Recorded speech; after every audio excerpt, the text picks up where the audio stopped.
Okay. Venkateswararao గారు, ఏంటి ఇదంతా డ్రామా లాగా ఉంది. అసలు అయోమయంలో పడేసడానికే ప్రతిపక్షాలంతా కూటమిగా ఏర్పడి యుద్ధానికి వస్తున్నాయి కాబట్టి వారందరినీ అయోమయంలో పడేయడం, అలాగే ప్రాంతీయ పార్టీలను కూడా మీ కన్సర్న్లో పెట్టుకునేందుకే ఈ జమిలీ ఎలక్షన్ డ్రామా అని అంటున్నారు. మీరేమంటారు? ఇప్పుడు ఇంతకుముందు అందరికీ నమస్తే. దయాకర్ గారు చాలా క్లారిటీగా చెప్పారు. మీరు చెప్పినటువంటి విషయాల మీద జాతీయ పార్టీలకు ఉపయోగం ఉంటుంది, ప్రాంతీయ పార్టీలకు నష్టం వస్తుంది అనేటువంటి అభిప్రాయం మీరు అంటా ఉన్నారు.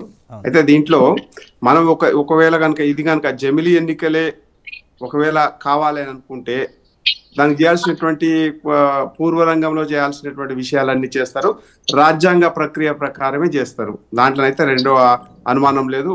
ఒకవేళ రాజ్యాంగ ప్రక్రియ ప్రకారం కాకుండా వేరేది చేసేటువంటి అవకాశమే భారతదేశంలో లేదు. అయితే జమిలీ ఎన్నికలు అనేటువంటి విషయం కొత్త వస్తుంది ఏం కాదు. కాంగ్రెస్ పార్టీ ఆయా పార్టీలు అధికారంలో ఉన్న పార్టీల లబ్ధి చేకూర్చేందుకు విధంగానే ప్రణాళికలు ఉంటాయి. ఆ ప్రణాళికలో ప్రణాళిక ఏంటి? నేను ఏమంటున్నానంటే మిత్రమా, 1951 నుంచి 67 వరకు 4 సార్లు మొత్తం కూడా శాసనసభలకు లేకపోతే దేశానికి మొత్తం లోక్సభకు ఒకటేసారి ఎన్నికలు జరిగినాయి. ఎక్కడ కూడా ఇబ్బంది కలిగినటువంటి అంశం అయితే మనకు కనపడలేదు. ఇది కొత్త కూడా కాదు. రెండవ విషయం ఏమంటే ఆ 67లో హర్యానా 2-3 రాష్ట్రాల యొక్క ఎన్నికలు జరిగిన కారణంగా అది పక్కకు తొలిగిపోయింది. దాని తర్వాత 71లో లోక్సభకు మాత్రం మధ్యంతరంగా ఎన్నికలు రద్దయినటువంటి విషయం కూడా మనం గమనించాలి. 71 వరకు మాత్రం దాదాపుగా ఏకదాటిగా 4 ఎన్నికలు ఒకటే వరుసగా అన్నిటికీ జరిగినటువంటి విషయం మనకు స్పష్టంగా కనబడతా ఉంది. సో ఇప్పుడు టెక్నాలజీ వచ్చేసింది, రకరకాల విషయాలు మారిపోయినాయి. తర్వాత ఈ మధ్య కాలంలో గమనించాల్సినటువంటి అంశం ఏంటంటే లా కమిషన్ సిఫార్సులు కూడా జమిలీ ఎన్నికలు అయితే కొంతవరకు ఉపయోగం ఉంటుంది దేశానికి, ప్రజలకు అనేటువంటి విషయం కూడా మనకు స్పష్టంగా చెప్పబడది. తర్వాత ఈ ప్రయత్నం మొదటిది కూడా కాదు. 2019లో కూడా ఇదే ఇప్పుడు ఉన్నటువంటి ఎన్డీఏ ప్రభుత్వమే, నరేంద్ర మోడీ గారి ప్రభుత్వమే ప్రతిపక్షాలన్నింటినీ కూడా పిలవడం జరిగింది. దానికి 40 ప్రతిపక్షాలు పిలిస్తే 20 పైన ఏదో బహుశా నేను అనుకుంటే ఏంటంటే 50% అబోవ్ ప్రతిపక్షాలు పాల్గొన్నాయి.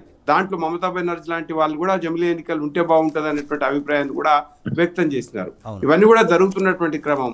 బహుశా నేను అనుకుంటే ఇప్పుడు జమిలీ ఎన్నికలు వస్తాయి, పార్లమెంటు పెట్టి అనేటువంటి అపోహపడుతున్నారా, నిజం అనేటువంటి విషయం స్పష్టంగా మనకు రేపు 18వ తారీఖు నుంచి 22 వరకు జరుగుతాయి.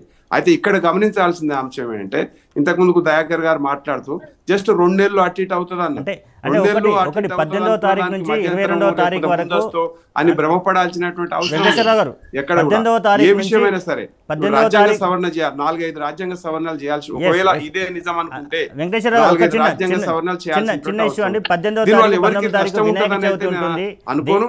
నష్టం ఉండేటట్టు దేశంలో ఉన్నటువంటి ఎన్డీఏ గవర్నమెంట్ చేస్తుందని కూడా నేనైతే అనుకుంటలేను.